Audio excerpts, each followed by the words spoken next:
நாடு முழுவதும் பல குற்ற சம்பவங்கள் நடந்துக்கிட்டு தான் இருக்கு. காவல்துறையினரும் விசாரிச்சுக்கிட்டு தான் இருக்காங்க. அது மாதிரியான பல குற்ற சம்பவங்களின் தொகுப்பு தான் நிகழ்தகவு.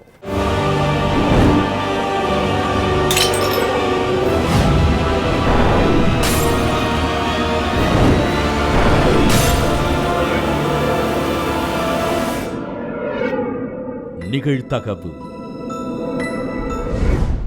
ஆழ்ந்து தூங்கிக் கொண்டிருந்த 19 வயது மகனின் கழுத்தை அறுத்து கொன்ற தாய், கொலை செய்த கையோடு காவல் நிலையத்தில் சரணடைந்த பெண், ரத்தம் படிந்த கத்தியுடன் சாலையில் ஆக்ரோஷமாக நடந்து சென்ற பெண்ணை பார்த்து வெளவெளத்து போன மக்கள், பெற்ற தாயே மகனுக்கு யமனாக மாறியது ஏன்? குலை நடுங்க வைத்த பகீர் சம்பவத்தின் பின்னணி என்ன?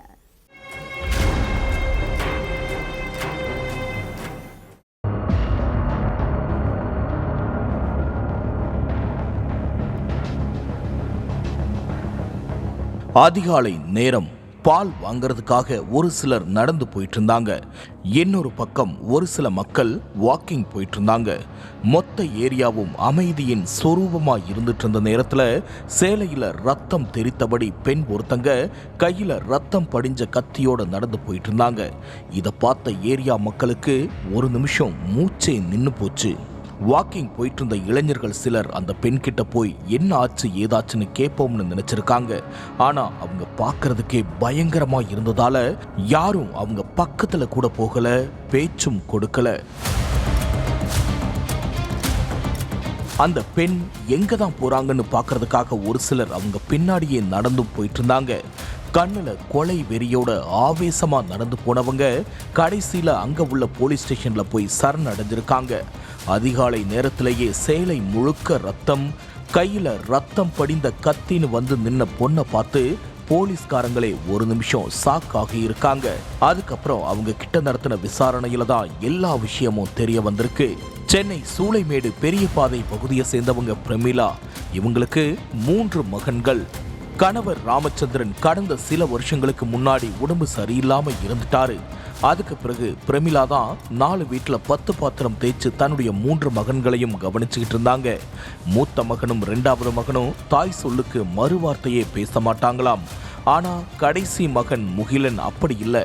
கஞ்சா போதைக்கு அடிமையான முகிலன் ஏரியாவில் உள்ளவங்க கிட்ட வம்பிழுத்து அடிதடின்னு சுத்திட்டு இருந்திருக்கான். கூடவே மதுவும் குடிக்க ஆரம்பிச்சிருக்கான். உன்னுடைய வயசுல உள்ள பசங்க வேலை வெட்டிக்கு போய் அம்மா அப்பாவை நல்லபடியா வச்சிருக்காங்க, நீ குடியும் கஞ்சா போதையிலையும் சுத்துற, குடிப்பழக்கத்தை விட்டுட்டு உருப்பிடுற வழியை பாருன்னு மகன் கிட்ட சொல்லியிருக்காங்க தாய் பிரமிளா.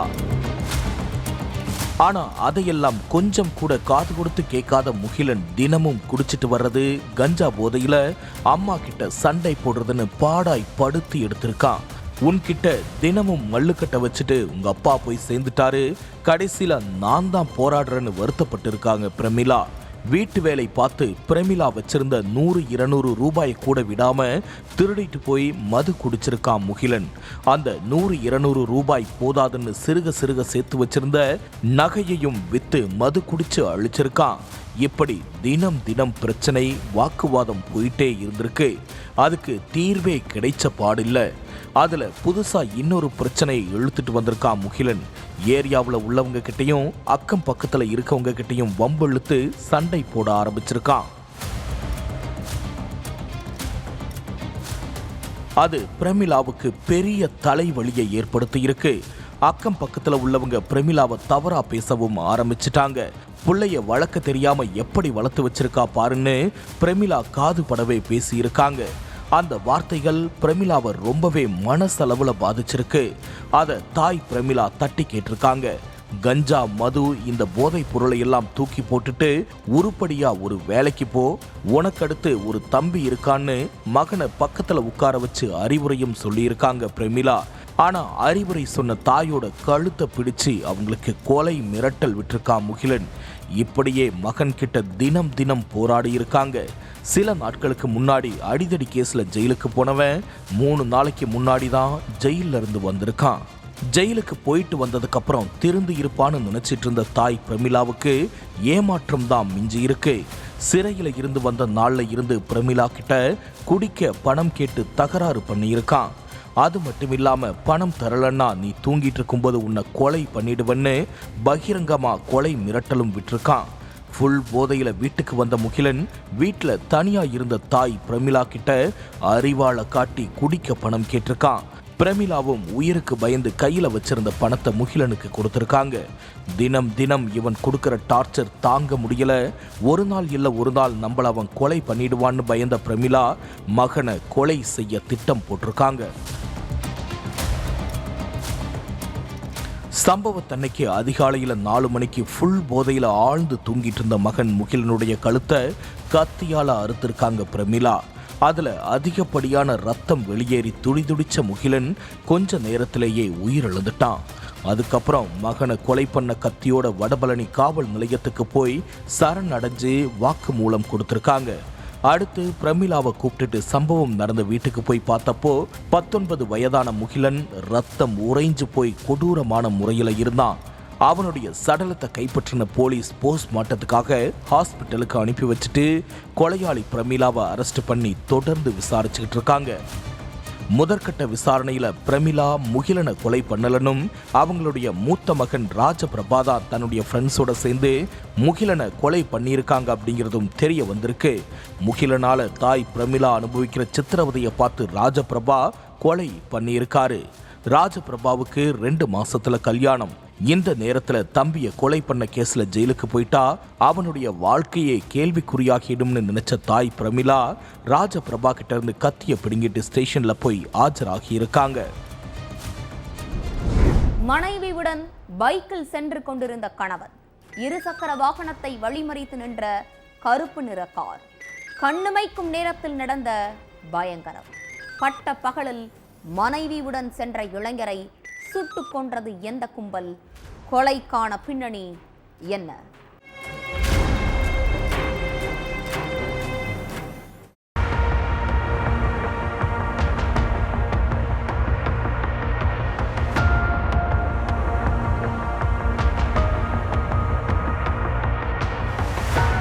தம்பியுடைய கல்யாணத்துக்காக மனைவியை கூப்பிட்டுட்டு குர்கன் கிராமத்தை நோக்கி பைக்ல போயிட்டு இருந்திருக்காரு ஷானவாஸ்.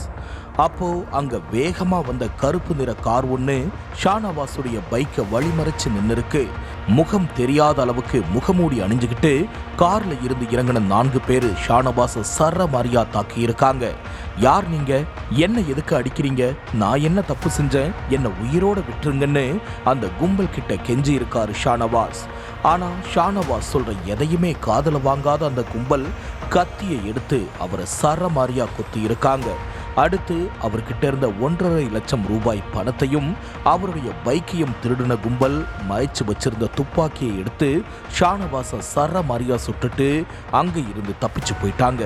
இதுல நிலைகுலைஞ்ச ஷானவாஸ் சம்பவ இடத்திலேயே மயங்கி விழுந்துட்டாரு. இதை பார்த்த அங்கிருந்த ஒருத்தர் ஆம்புலன்ஸ் வர வச்சு ஷானவாஸை ஹாஸ்பிட்டலுக்கு அனுப்பி வச்சாரு. அங்க ஷானவாஸை செக் பண்ண டாக்டர்கள் அவர் ஏற்கனவே உயிரிழந்துட்டதா சொல்லிட்டாங்க. இந்த விஷயத்தை தெரிஞ்சுக்கிட்டு ஸ்பாட்டுக்கு போன போலீஸ் ஷானவாஸுடைய மனைவி மைஃப்ரீன் கிட்ட என்ன நடந்துச்சு, யார் உங்க கணவரை கொன்னது, அவங்கள அடையாளம் தெரியுமான்னு கேட்டிருக்காங்க. முகமூடி அணிஞ்சிருந்ததால எனக்கு யாரு முகமும் தெரியலன்னு சொல்லிட்டாங்க மைஃப்ரீன். அடுத்து கொலை நடந்த இடத்துக்கு போன போலீஸ் அங்கிருந்த கடையில உள்ள சிசிடிவி காட்சிகளை ஆய்வு பண்ணாங்க. அதுல கொலை கும்பலை சேர்ந்த ஒருத்தன் ஷானவாஸ் உயிரிழந்ததுக்கு அப்புறம் மைஃப்ரீன் காதல ஏதோ ஒரு விஷயத்த சொல்லிட்டு கிளம்பி இருக்கான். இந்த காட்சியை பார்த்த போலீஸுக்கு மைஃப்ரீன் மேல சந்தேகம் ஏற்பட்டிருக்கு. உடனே அவங்கள விசாரணை வளையத்துக்குள்ள கொண்டு வந்த போலீஸ் மைஃப்ரீன் யார் யார்கிட்டலாம் அடிக்கடி போன் பேசியிருக்காங்க அப்படிங்கிற லிஸ்டை எடுத்து விசாரிச்சாங்க. அதுல தசாவர்ங்கிற இளைஞருடைய போன் நம்பர் தான் மைஃப்ரீனுடைய கால் லிஸ்ட் ஃபுல்லா காட்டியிருக்கு. அதே மாதிரி சம்பவம் நடந்த அன்னைக்கும் தசாவர் மைஃப்ரீனுடைய செல்போன் சிக்னல் ஒரே இடத்துல காட்டியிருக்கு. அதுக்கப்புறம் தான் இது கொள்ளை இல்ல கொலைன்னு கன்ஃபார்ம் பண்ண போலீஸ் மைஃப்ரீன் கிட்ட கிடுக்குப்பிடி விசாரணையில இறங்கினாங்க. உத்தரப்பிரதேசத்தில் உள்ள கைரானா பகுதியை சேர்ந்த ஷானவாஸுக்கு கல்யாணமாகி மைஃப்ரின்னு மனைவி இருக்காங்க. கல்யாணமான புதுசுல 2 பேரும் அந்யோன்யமா வாழ்ந்துட்டு இருந்தாங்க. ஆனா நாள் போக்குல இவங்களுக்குள்ள கருத்து வேறுபாடு ஏற்பட்டிருக்கு. ஒரே வீட்டில் வாழ்ந்தாலும் 2 பேரும் எதிரும் புதிருமா இருந்திருக்காங்க. ஷானவாஸுடைய உறவுக்கார இளைஞர் தசாவர் அதே ஏரியாவில் வசிச்சிட்டு இருக்கான். அடிக்கடி ஷானவாஸ் வீட்டுக்கு போறது, மைஃப்ரின் கிட்ட ஜாலியா அரட்டை அடிக்கிறதுமா இருந்திருக்கான் தசாவர். இதனால 2 பேருக்கும் பழக்கம் ஏற்பட்டிருக்கு. இந்த பழக்கம் நாள் போக்குல கள்ளக்காதலா மாறியிருக்கு. ஒரு நாள் வேலைக்கு போன ஷானவாஸ் அவசர தேவைக்காக மனைவிக்கு போன் பண்ணியிருக்காரு. அப்போ மைஃப்ரினுடைய நம்பர் பிஸியாவே இருந்திருக்கு. இதனால கடுப்பான ஷானவாஸ் வீட்டுக்கு போய் யார்கிட்ட ரொம்ப நேரமா போன் பேசிட்டு இருந்தேன்னு கேட்டிருக்காரு. அதுக்கு மைஃப்ரின் எங்க அம்மா கிட்ட தான் பேசிட்டு இருந்தேன்னு சொல்லியிருக்காங்க. ஆனா மனைவி சொன்ன பதில நம்பாத ஷானவாஸ் மைஃப்ரினுடைய போனை பிடுங்கி பார்த்தாரு. அதுல தசாவர் கிட்ட போன் பேசினதை கண்டுபிடிச்ச ஷானவாஸ், இவன் கிட்ட போன் பேசிக்கிட்டு உங்க அம்மா கிட்ட பேசணுன்னு பொய் சொல்றியான்னு கேட்டு சண்டை போட்டிருக்காரு. அதுக்கு மைஃப்ரின் நான் சும்மா ஃப்ரெண்ட்லியா தான் பேசினேன்னு சொல்லி மழுப்பி இருக்காங்க. ஆனா மனைவியுடைய பதில நம்பாத ஷானவாஸ் மனைவியை கண்டிச்சிருக்காரு. கணவர் கண்டிச்ச விஷயத்தை தன்னுடைய கள்ளக்காதலன் தசாவர் கிட்ட சொல்லியிருக்காங்க மைஃப்ரின். இதனால 2 பேரும் ஷானவாஸை கொலை பண்ண திட்டம் தீட்டியிருக்காங்க. ஷானவாஸுடைய தம்பிக்கு கல்யாணம் ஏற்பாடு பண்ணியிருக்காங்க. அதனால நாங்க 2 பேரும் கல்யாணத்துக்கு கண்டிப்பா போவோம், அந்த நேரத்துல ஷானவாஸை கொன்னுட்டு மொய் பணத்தை திருடிட்டு போயிடுன்னு சொல்லி பக்காவா ஸ்கெட்ச் போட்டு கொடுத்துருக்காங்க மைஃப்ரின். சம்பவத்தன்னைக்கு ஷானவாஸும் மைஃப்ரினும் கல்யாணத்துக்கு பைக்ல போயிட்டு இருந்தாங்க. அப்போ எந்த இடத்துல போயிட்டு இருக்கோம் அப்படிங்கிற அப்டேட்டையும் தசாவர்கிட்ட சொல்லிக்கிட்டே இருந்திருக்காங்க மைஃப்ரின். குர்கன் பகுதியில் உள்ள பாலத்தை கடந்தப்போ கருப்பு கலர் கார்ல வந்த தசாவர் தன்னுடைய ஆட்களோட கீழே இறங்கி ஷானவாஸை சரமாரியா அடிச்சிருக்காங்க. அடுத்து பணத்தை கொள்ளையடிச்சுக்கிட்டு அவரை துப்பாக்கியால சுட்டு கொன்னுட்டு தப்பிச்சு போயிட்டாங்க. இந்த விஷயத்தை தெரிஞ்சுக்கிட்டு சம்பவ இடத்துக்கு போன போலீஸ் தீர விசாரணை பண்ணி மைஃப்ரின், தசாவர், அவனுடைய கூட்டாளிகள் 4 பேரை அரெஸ்ட் பண்ணிட்டாங்க. ஒன்றாக அமர்ந்து மது குடித்த நண்பர்கள், போதை தலைக்கேறியதும் ஏற்பட்ட வாக்குவாதம், சக நண்பனோடு சாலையில் நடந்து சென்ற போது அரங்கேறிய கொடூரம், நண்பரை சக நண்பரே மண்வெட்டியால் வெட்டி கொலை செய்தது ஏன், நடந்தது என்ன?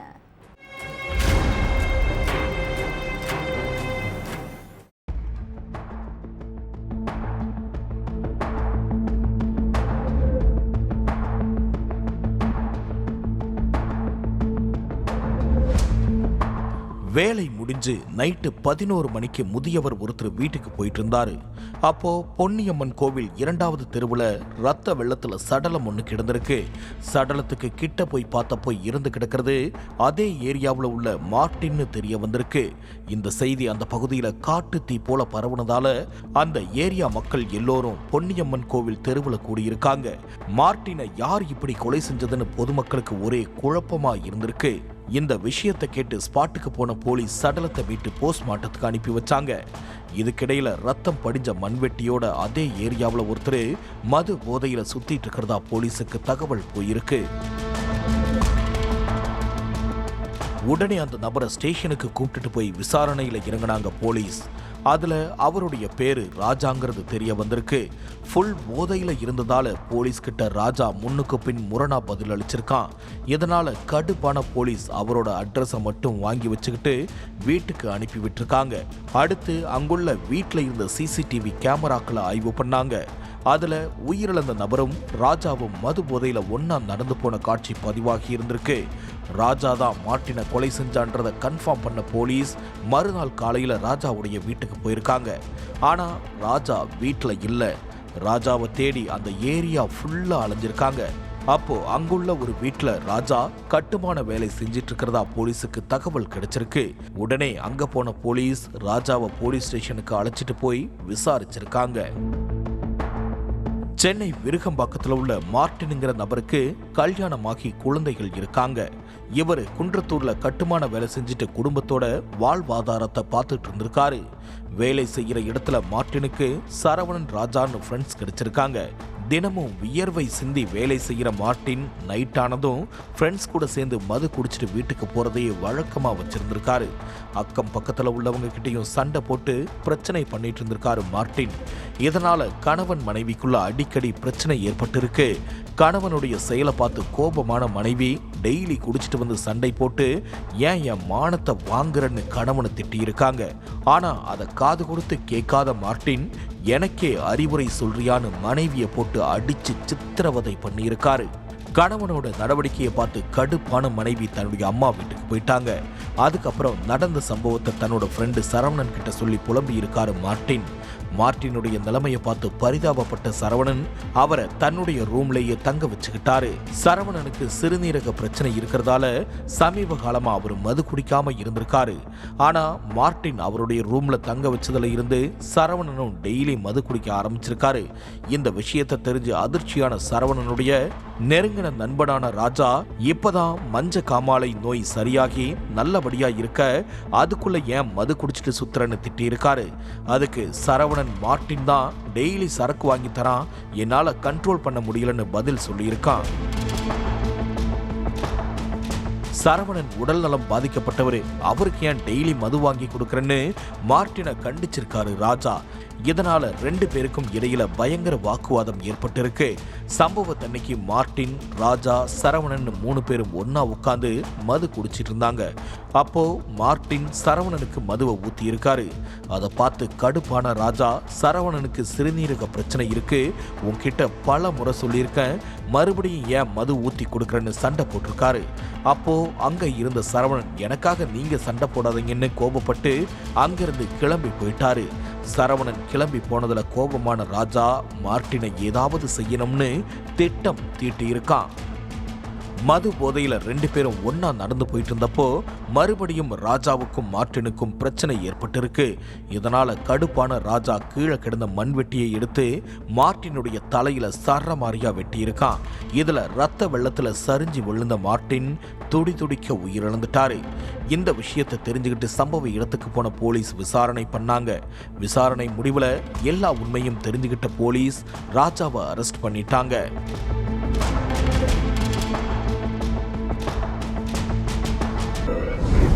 பணத்திற்காக பெற்ற மகளையே பாலியல் தொழிலில் ஈடுபடுத்திய கொடூரம். 6 மாதங்களாக பாலியல் சித்திரவதை அனுபவித்த 10ஆம் வகுப்பு மாணவி.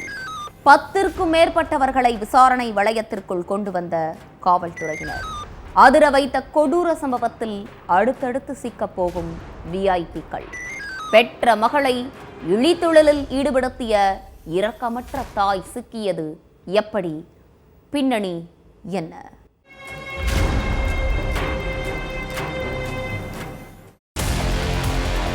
ஸ்கூல் படிக்கிற 15 வயசு மாணவி நார்மலா இல்லாம ஏதோ ஒரு விஷயத்த மனசுல போட்டு குழம்பிக்கிட்டே இருக்கிற மாதிரி இருந்திருக்காங்க. அதை நோட் பண்ண டீச்சர் அந்த மாணவி கிட்ட பேச்சு கொடுத்திருக்காங்க. அப்போ அந்த மாணவி ரொம்ப மன அழுத்தத்துல இருக்கிறது தெரிஞ்சிருக்கு. அதுக்கப்புறம் அந்த டீச்சர் இதை பத்தி பள்ளி நிர்வாகத்துக்கிட்ட சொல்ல, அப்புறமா பள்ளி நிர்வாகம் மூலமா மாணவிக்கு மன அழுத்தத்தை போக்குறதுக்காக கவுன்சிலிங்க்கு ஏற்பாடு செய்யப்பட்டிருக்கு. குழந்தைகள் நல ஆணையம் மூலமா ஏற்பாடு செய்யப்பட்டிருந்த தன்னார்வலர்கள் நேரா ஸ்கூலுக்கு போய் அந்த மாணவிக்கு கவுன்சிலிங் கொடுத்திருக்காங்க. கவுன்சிலிங்லையும் அந்த மாணவி சரியா பேசாம கேட்கிற கேள்விகளுக்கு ஒழுங்கா பதில் சொல்லாம ஏதோ பித்து பிடிச்ச மாதிரியே இருந்திருக்காங்க. என்ன கேள்வி கேட்டாலும் பதிலும் இல்ல, பேச்சும் இல்ல. தன்னார்வலர்களே ஒரு நிமிஷம் திணறி போயிட்டாங்க. அப்போ மாணவி மனசுல உள்ளதை வெளியே சொல்ல முடியாம பயத்துல தவிச்சிட்டு இருக்கிறத புரிஞ்சுக்கிட்டு முதல்ல மாணவிக்கு மனசுல உள்ள பயத்தை போக்குறதுக்காக தைரியம் தர மாதிரி கவுன்சிலிங் கொடுத்திருக்காங்க. தன்னார்வலர்கள் மேல மாணவிக்கு முழுசா நம்பிக்கை வந்த பிறகுதான் வாயில இருந்து வார்த்தைகள் வர ஆரம்பிச்சிருக்கு. பேசாமலே இருந்த மாணவி பேச ஆரம்பிச்சிருக்காங்க. ஆனா பேசிக்கிட்டே இருந்த தன்னார்வலர்கள் வாயடைச்சு போயிருக்காங்க. ஏன்னா அந்த மாணவி சொன்ன விஷயம் அவ்வளவு கொடூரமா இருந்துச்சு. செங்கல்பட்டு மதுராந்தகத்துல உள்ள முதுகரையை சேர்ந்தவங்க 15 வயது மாணவி அதே ஏரியாவில் உள்ள கவர்மெண்ட் ஸ்கூல்ல 10வது படிச்சிட்டு இருக்காங்க. மாணவியுடைய அப்பா கடந்த சில வருஷங்களுக்கு முன்னாடி உயிரிழந்துட்டாங்க. அதுக்கு பிறகு மாணவியுடைய அம்மா முருகன் அப்படிங்கிறவர் 2வது கல்யாணம் பண்ணிக்கிட்டாங்க. வறுமையில குடும்பத்தை நடத்திட்டு வந்த மாணவியுடைய அம்மாவும் முருகனும் சேர்ந்து பணம் சம்பாதிக்க குறுக்கு புத்தி வேலையை பார்த்திருக்காங்க. 10 மாசம் சுமந்து பெத்த மகளை தவறான வழியில ஈடுபடுத்த முடிவு பண்ணியிருக்காங்க. அதே மாதிரி பல ஆண்கள் கிட்ட தன்னுடைய மகளை விலை பேசியிருக்காங்க அந்த ஈவு இரக்கமற்ற கொடூர தாய். 40ல இருந்து 60 வயசு ஆண்கள் மட்டும்தான் அவங்களுடைய டார்கெட். அவங்க கிட்ட மட்டும்தான் மகளை பேச வைப்பாங்களாம். ஸ்கூல் லீவு விடுற நேரத்துல மாணவி வீட்டுல இருந்ததை விட லாட்ஜ்ல இருந்ததுதான் அதிகமா. மகளை பல லாட்ஜுகளுக்கு கூப்பிட்டுட்டு போய் விலை பேசுறவங்களுக்கு இரையாக்கி இருக்காங்க. அது மூலமா மாணவியுடைய அம்மாவும் முருகனும் கத்தையா பணம் சம்பாதிக்க ஆரம்பிச்சிருக்காங்க. மாணவி இதெல்லாம் தனக்கு பிடிக்கலன்னு அழுது போராடி இருக்காங்க. ஆனா பணம் ருசி தலைக்கேறின கேடுகட்ட தாய் மகள் கிட்ட குடும்ப கஷ்டத்தை சொல்லி இந்த வேலையில ஈடுபட வச்சிருக்காங்க. ஒரு கட்டத்துல வலி தாங்க முடியாம சத்தம் போட்ட மகளை சரமாரியா அடிச்சதாவும் சொல்லியிருக்காங்க மாணவி. அதோட வளர்ப்பு தந்தையா இருக்கிற முருகனும் மாணவிய பாலியல் ரீதியா டார்ச்சர் கொடுத்தாருன்னு கவுன்சிலிங் கொடுத்த தன்னார்வலர்கள் கிட்ட சொல்லியிருக்காங்க அந்த மாணவி. இந்த அக்கிரமத்துக்கெல்லாம் தன்னுடைய அம்மாதான் மெயின் காரணம்னு மாணவி சொன்னதை கேட்டு கவுன்சிலிங் கொடுக்க வந்தவங்க அதிர்ச்சியில உறைஞ்சு போயிட்டாங்க. இத்தனை மாசமா தனக்கு நேர்ந்த கொடூரத்தையும் பயங்கரத்தையும் யாருக்கிட்ட சொல்றதுன்னு தெரியாம மாணவி தன்னுடைய மனசுக்குள்ளேயே போட்டு தவிச்சுக்கிட்டு இருந்ததா கவுன்சிலிங் கொடுத்தவங்க சொல்லி இருக்காங்க. மாணவி சொன்ன விஷயத்த தன்னார்வலர்கள் குழந்தைகள் நல ஆணைய அதிகாரிகள் கிட்ட சொல்ல உடனே அவங்க மேல்மருவத்தூர் அனைத்து மகளிர் காவல் நிலையத்துக்கு தகவல் சொல்லியிருக்காங்க. உடனே நேரா வந்த போலீஸ் அந்த மாணவி கிட்ட விசாரணை நடத்தினாங்க. அப்பதான் தன்கிட்ட 20க்கும் மேற்பட்டவங்க பாலியல் ரீதியா அத்து மீறினதா மாணவி சொல்ல அவங்க யார் யாருன்னு தெரியுமான்னு கேட்டிருக்காங்க போலீஸ்.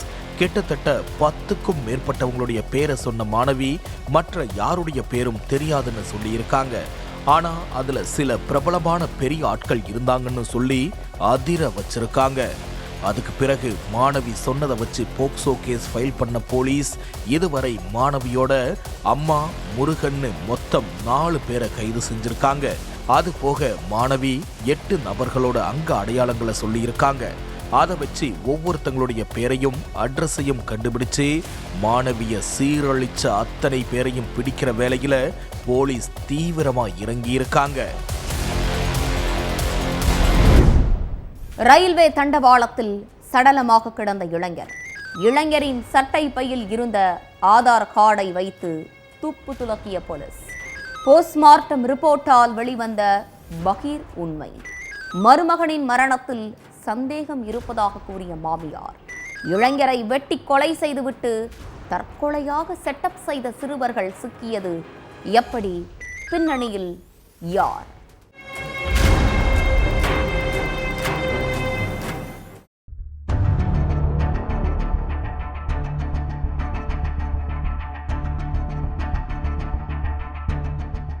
புட்லூர் தண்டவாளத்துல இளைஞர் ஒருத்தர் சடலமா கிடக்கிறதா லோக்கல் போலீஸுக்கு ஒரு போன் வந்திருக்கு. உடனே ஸ்பாட்டுக்கு போன போலீஸ் அந்த இளைஞருடைய சட்டை பை பேண்ட் பாக்கெட் எல்லாம் செக் பண்றாங்க. அப்போ பேண்ட் பாக்கெட்ல இருந்த பர்ஸுக்குள்ள ஆதார் கார்டு பைக் லைசன்ஸ் இருந்திருக்கு. அதுல அந்த இளைஞருடைய பேரு அரவிந்தனும் அவர் வெளியூர் ஆள் கிடையாது, அதே ஊரை சேர்ந்தவர் தாங்கிறதும் தெரிய வந்திருக்கு. இதுக்கிடையில வேலைக்கு போன தன்னுடைய கணவன் அரவிந்த் வீட்டுக்கே வரல. கூட வேலை பார்க்கறவங்களுக்கு போன் பண்ணி கேட்டா அரவிந்த் வேலைக்கே வரலன்னு சொல்றாங்கன்னு இளம் பெண் ஒருத்தங்க போலீஸுக்கு போன் பண்ணி கம்ப்ளைண்ட் பண்ணியிருக்காங்க. தண்டவாளத்துல கிடந்த இளைஞர் பேரும் அரவிந்த், கணவனை காணலன்னு வந்த புகாருடைய பேரும் அரவிந்த். இதை ரெண்டையும் வச்சு பார்த்ததுல போலீஸ்காரங்களுக்கு ஒரு சந்தேகம் வந்திருக்கு. சடலமா கிடந்த இளைஞர் அரவிந்த் தான் காணாம போன அரவிந்தா இருப்பாரோ அப்படிங்கறதுதான் அந்த சந்தேகம். அதனால கணவனை காணலன்னு கம்ப்ளைண்ட் கொடுத்த இளம் பெண்ணை புட்லூர் ரயில்வே ஸ்டேஷனுக்கு வாங்கன்னு சொல்லி இருக்காங்க. எதுக்கு சார் அங்க வரணும், என் கணவருக்கு என்னாச்சுன்னு சொல்லுங்கன்னு பதற்றத்தோட கேட்டிருக்காங்க இளம் பெண். நேர்ல வாங்கமான்னு சொல்லிட்டு போலீஸ்காரங்க போனை கட் பண்ணிட்டாங்க. என்னவா இருக்கும்னு இளம் பெண்ணும் அவங்களுடைய சொந்தக்காரங்களும் ரயில்வே ஸ்டேஷனுக்கு போயிருக்காங்க. அங்க போய் பார்த்தா ரத்தமும் சதையுமா சிதறி கிடந்த ஒரு சடலத்தை மூடி வச்சிருந்திருக்காங்க. அதை திறந்து காட்டி, இது யாருன்னு உங்களுக்கு தெரியுதா? நீங்க தேடிட்டு இருந்த உங்க கணவர் அரவிந்தான்னு கேட்டிருக்காங்க போலீஸ். வேலைக்கு போறேன்னு சொல்லிட்டு வீட்டில இருந்து கிளம்பின கணவரை இப்படி ஒரு கோலத்துல பார்ப்போம்னு அவருடைய மனைவி, சொந்த பந்தங்கள் யாருமே நினைச்சிருக்க மாட்டாங்க. அரவிந்த் போட்டிருந்த ஆடை, அங்க அடையாளங்களை வச்சு அது அரவிந்த் தான் உறவினர்கள் உறுதியா சொன்னதுக்கு அப்புறம் விசாரிக்க ஆரம்பிச்சிருக்காங்க போலீஸ். கடந்த 6 மாசத்துக்கு முன்னாடி அரவிந்துடைய அம்மா தற்கொலை பண்ணிக்கிட்டாங்க. அந்த மன உளைச்சல்ல அரவிந்த் தற்கொலை பண்ணியிருப்பாரோன்னு நினைச்சிருக்காங்க. அதுக்கு பிறகு போலீஸ்காரங்களும் சடலத்தை போஸ்ட்மார்ட்டத்துக்கு அனுப்பி வச்சுட்டு தற்கொலை கேஸ்ன்னு ஃபைல் பண்ணிட்டாங்க.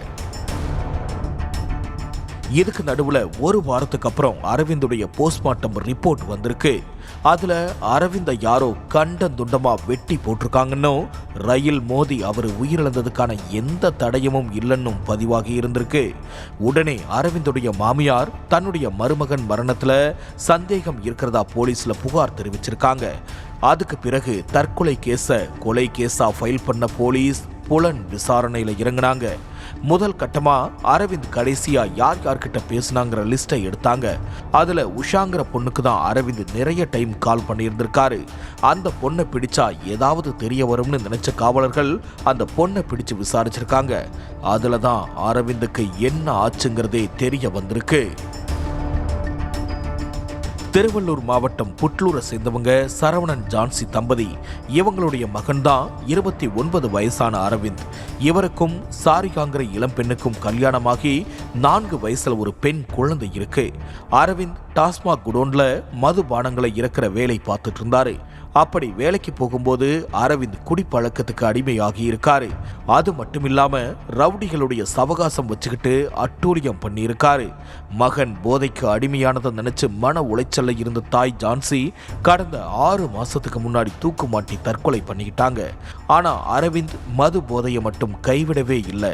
இந்த போதை பழக்கம் ஒரு பக்கம் இருக்க, அரவிந்துக்கு தன்னுடைய ஃப்ரெண்டு பால்ராஜ் மூலமா உஷா அறிமுகமாகி இருக்காங்க. அரவிந்தும் உஷாவும் அடிக்கடி ஹோட்டல்ல அறை எடுத்து தனிமையில இருந்ததா சொல்லப்படுது. உஷாவுக்கு நிறைய ஆண்கள் கூட பழக்கம் இருக்கிறதாவும் பணத்துக்காக ஆண்கள் கிட்ட பழகுவாங்கன்னு கூறப்படுது. அரவிந்துக்கு உஷாவை பார்த்ததும் பிடிச்சு போயிருக்கு. அதனால அடிக்கடி உஷாவை தன்னோட தினமும் தனிமையில இருக்கணும், நான் சொல்ற இடத்துக்கு வரணும்னு டார்ச்சர் பண்ணியிருக்காரு. அதுக்கு உஷா மறுப்பு தெரிவிச்சிருக்காங்க. ஆனாலும் அரவிந்த் விடாம நச்சரிச்சுக்கிட்டே இருந்ததா சொல்லப்படுது. ஒரு கட்டத்துல அரவிந்தை சமாளிக்க முடியாம தன்னுடைய ஆண் நண்பர்கள்ல ஒருவரான பால்ராஜுக்கு போன் பண்ணி அரவிந்த் கொடுத்த டார்ச்சரை பத்தி சொல்லியிருக்காங்க. அதை கேட்ட பால்ராஜ் அரவிந்தை கண்டிச்சிருக்காரு. ஆனாலும் அரவிந்த் அதை காதலையே வாங்கல. அதனால அரவிந்த கொலை செய்ய உஷாவும் பால்ராஜும் சேர்ந்து பிளான் போட்டிருக்காங்க. நம்ம நேரா இறங்க வேண்டாம்னு முடிவு பண்ண பால்ராஜ் 16-17 வயசு சின்ன பசங்களை களத்துல இறக்கி இருக்கான்.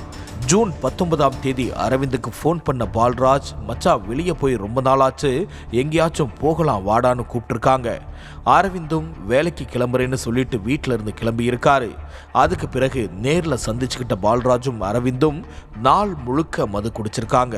அதுக்கப்புறம் நடு ராத்திரி 1 மணி ஆனதும் மது போதையில நிதானமே இல்லாம இருந்த அரவிந்த பைக்ல கூப்பிட்டுட்டு வந்து புட்லூர் ரயில்வே ஸ்டேஷன்ல இறக்கி விட்டுட்டு போயிட்டான். ஏற்கனவே அங்க மறைஞ்சு நின்றுட்டு இருந்த 2 சின்ன பசங்க அரவிந்த அறிவாளால சரமாரியா வெட்டி கொன்னுட்டு சடலத்தை தண்டவாளத்துல தூக்கி வீசிட்டு எஸ்கேப் ஆகிட்டாங்க. இந்த மொத்த உண்மையும் உஷாவை பிடிச்சு விசாரிச்சதுல தான் வெளிச்சத்துக்கு வந்திருக்கு. அடுத்து உஷாவையும் அரவிந்த கொலை பண்ண 2 சிறுவன்களையும் அரெஸ்ட் பண்ணி ஜெயில தள்ளி இருக்காங்க. அதோட தலைமறைவான முக்கிய குற்றவாளி பால்ராஜ போலீஸ் வலைவீசி தேடிட்டு இருக்காங்க. ஒவ்வொரு குற்றங்களின் முடிவும் சட்டத்தின் கையில். விசாரணை தொடரும். பார்க்கலாம் அடுத்த நிகழ்தகவில்.